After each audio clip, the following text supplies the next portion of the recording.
আর যদি ভিডিও ভালো লাগে তাহলে সবার মধ্যে শেয়ার করবে। আমি জানি না, লাইক করো, শেয়ার করো, এগুলো করতে হবে। তোমরা এগুলো করলেই আমি ভিডিও বানাবো। ওকে, থ্যাংক ইউ। যে কীভাবে অ্যাকচুয়ালি ইংলিশ শেখা যেতে পারে, ইংলিশ ল্যাঙ্গুয়েজটা আমরা কী করে খুব সহজে শিখতে পারি, আমি কথা বলবো তাদের জন্য যারা সত্যিকার অর্থেই ইংরেজি সেভাবে জানে না, অর্থাৎ তাদের বেজ একদমই নেই। আমি সেটা ভেবে নিয়েই ডিসকাশনটা করব।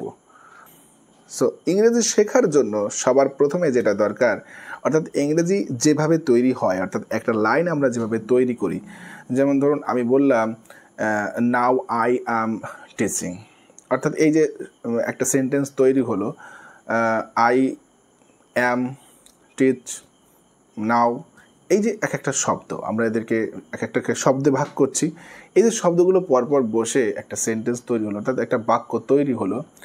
এটা আমরা কিভাবে তৈরি করলাম, এদের পরিচয় আসলে কি, এদের কোনটাকে কি বলে, সেই যেটা প্রথমে আমাদেরকে জানতে হবে সেটা হচ্ছে পার্টস অফ স্পিচ। তো এই পার্টস অফ স্পিচ আসলে কি? পার্টস অফ স্পিচ হচ্ছে একটা সেন্টেন্স যতগুলো পার্ট নিয়ে তৈরি হচ্ছে ওইগুলোকে বলা হয় পার্টস অফ স্পিচ। যেমন আমি বললাম I am teaching right now, অর্থাৎ আমি এখন শেখাচ্ছি। So I am teaching right now, এই যে আই অ্যাম টিচ নাও, এই যে শব্দগুলো, এটা হচ্ছে এই সেন্টেন্সের এক একটা পার্ট। আই একটা পার্ট, অ্যাম একটা পার্ট, টিচ একটা পার্ট, নাও একটা part. So they are called parts of speech. So speech মানে হচ্ছে সেন্টেন্স। সো যেহেতু এগুলো সেন্টেন্সের অংশ, এগুলো জুড়েই তো সেন্টেন্সটা তৈরি হলো, তাই না? তা এগুলো জুড়ে যেহেতু সেন্টেন্সটা তৈরি হলো, তার জন্য এদেরকে কি বলছি আমরা? পার্টস অফ স্পিচ বলছি। কারণ স্পিচ মানে কি? সেন্টেন্স। ওকে, আন্ডারস্ট্যান্ড? স্পিচ মানে হচ্ছে সেন্টেন্স। সো স্পিচ মানে এখানে সেন্টেন্স। সো এই যে আই অ্যাম টিচ, এগুলো কি এই সেন্টেন্সের পার্ট, এগুলো জোড়া দিয়ে দিয়েই তো সেন্টেন্সটা তৈরি হলো। So they are called parts of speech.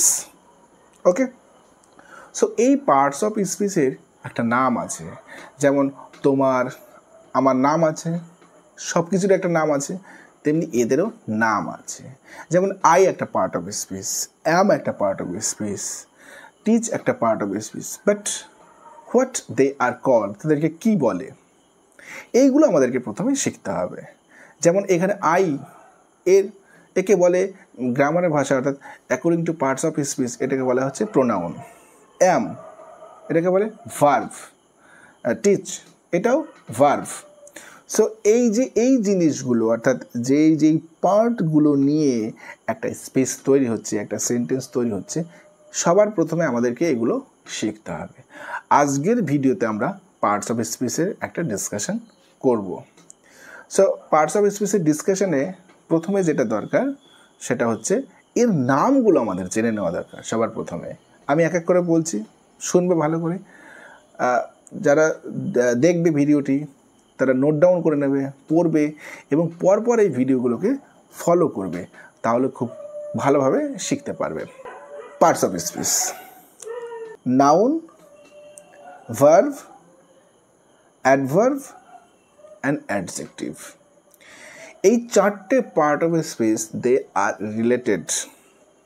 Noun, verb, adverb and adjective. So এই চারটে পার্ট অফ স্পিচ, আমি আবার বলছি, নাউন, ভার্ব, অ্যাডভার্ব, অ্যাডজেক্টিভ, চারটে পার্ট অফ স্পিচ বললাম। তাহলে নাউন দিয়ে শুরু করি। নাউন আসলে কি? নাউন মানে হচ্ছে নাম। নাউন মানে হচ্ছে নাম, যে কোনো নাম, যে কোনো জিনিসের নাম, তোমার নাম, আমার নাম, জায়গার নাম, যে কোনো স্থানের নাম, যে কোনো কিছুর নামকে কি বলা হবে? নাউন বলা হবে। তা নাউনকে বাংলায় বলে হচ্ছে নাম।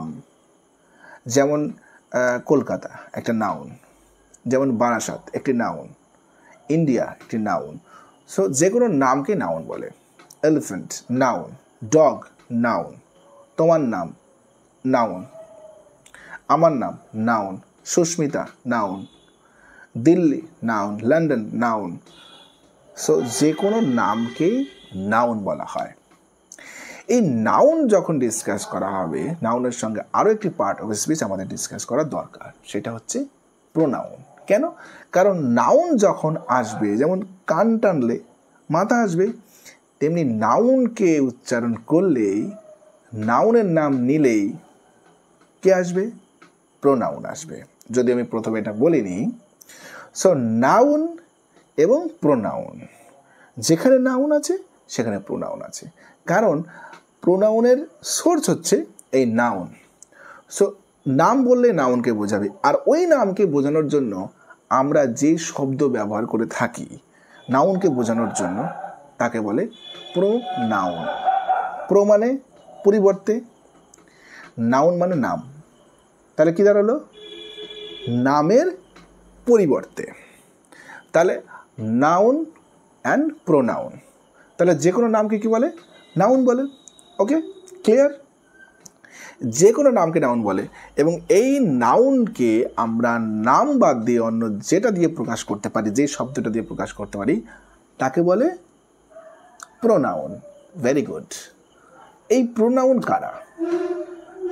এই প্রোনাউনের মধ্যে পার্সোনাল প্রোনাউন বলে একটা শব্দ আছে। পার্সোনাল প্রোনাউন কি? অর্থাৎ যে প্রোনাউন দিয়ে মানুষকে বোঝায়, জেন্ডার ডিসক্রিমিনেশনের বিভেদ করে মানুষকে বোঝায়, তাকে বলে পার্সোনাল প্রোনাউন। এই প্রোনাউনগুলো কি কি হতে পারে? যেমন আমরা কি বলি? আমার নিজেকে আমি বলি, আমি আমার সামনে থাকা মানুষের সঙ্গে যার সঙ্গে কথা বলি তাকে কি বলি? তুমি বলি, তোমরা বলি, আপনি বলি। আবার কোনো একটা টপিক নিয়ে হয়তো কোনো একজনকে নিয়ে কথা বলছি, সে, তারা, এগুলো বলি। সো এই যে আমরা কনভারসেশনের ওই জায়গায় কনসেন্ট্রেট করতে হবে, কনসেন্ট্রেশনটা ওইখানে দিতে হবে। যখন আমার নাম তো আর আমি নিজে বলবো না, বলবো আমি। এই যে আমার একটা নাম আছে, আমি একটা নাউন, এই আমাকে আমি আবি বলছি, সো এটা একটা প্রোনাউন, আমিটা প্রোনাউন। তোমার একটা নাম আছে, যখন আমি তোমার নাম ধরে ডাকছি তখন সেটা কি? নাউন। আবার আমি বলছি তুমি বা তোমরা বা আপনি বা আপনাকে, তখন সেটা কি হলো? প্রোনাউন হলো, কারণ আমি এগুলো দিয়ে কাকে বোঝাচ্ছি? নাউনকে বোঝাচ্ছি। তাহলে যখন আমরা এই যে কথা বলছি, সারাদিন ধরে কথা বলছি, তাহলে আমি কথা বলছি, এই একটা প্রোনাউন হলো। যাদের সঙ্গে কথা বলছি, যেমন আমি তোমার সঙ্গে কথা বলছি, এটা কি হলো? এটা একটা প্রোনাউন হলো। আবার যার সম্পর্কে কথা বলছি সে হচ্ছে আবার আরও একটা প্রোনাউন হলো। তাহলে আমরা এই 3 রকমভাবে প্রোনাউন কালেক্ট করতে পারি। তাহলে আমি ইংরেজি কি? আইটা একটা প্রোনাউন। আবার আমি থেকে কি হয়? একের বেশি হয়ে গেলে কি হয়ে যাবে? আমরা হবে। সো উই একটা প্রোনাউন। তাহলে আমরা দুটো প্রোনাউন পেলাম, আই পেলাম, উই পেলাম। এবার এই যে আমি তোমাদের সঙ্গে কথা বলছি,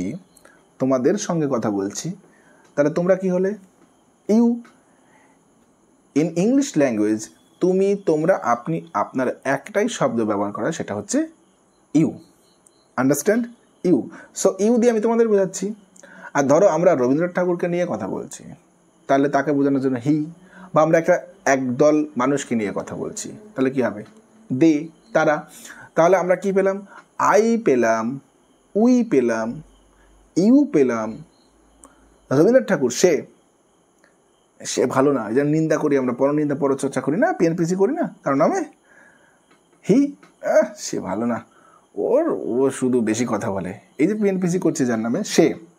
আর তারা তো একেবারে গোল্লায় গেছে, ওই দলটা তো পুরো বাজে, একদমই বাজে, ওই পাড়ার লোকজন তো খুব খারাপ, তারা।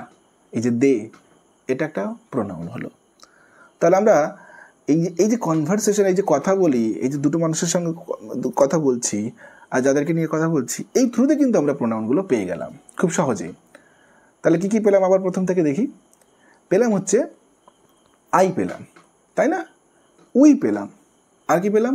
ইউ পেলাম, আর হি পেলাম। আর হি হচ্ছে ছেলেদের জন্য, আর ওই একই পার্সনকে বোঝানোর জন্য, অর্থাৎ জেন্ডার বিভেদে মেয়েদের বোঝানোর জন্য হি মানে সে, সি মানেও সে। তাহলে ছেলে সেকে বোঝানোর জন্য হি, আর মেয়ে সে বোঝানোর জন্য সি, তাহলে হি আর সি। আর তারা পেলাম কি? দে পেলাম। ওকে, তাহলে আমরা প্রথম থেকে আরেকবার দেখি। I, we, you, he, she, they, এগুলোকে বলা হয় পার্সোনাল প্রোনাউন, কারণ এগুলো দিয়ে পার্সনকে বোঝায়।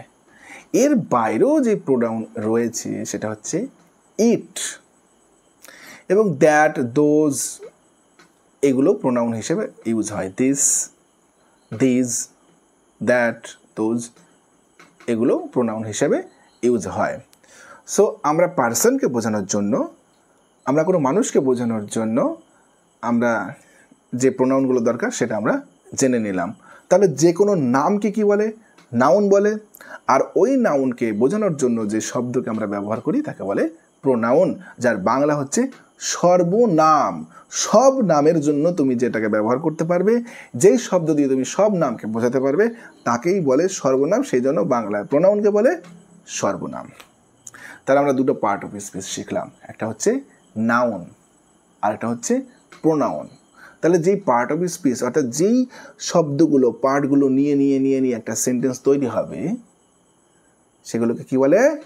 Parts of speech. অর্থাৎ একটা সেন্টেন্সের each part of a sentence is called part of speech. এর ভিডিওতে আমরা কি করলাম?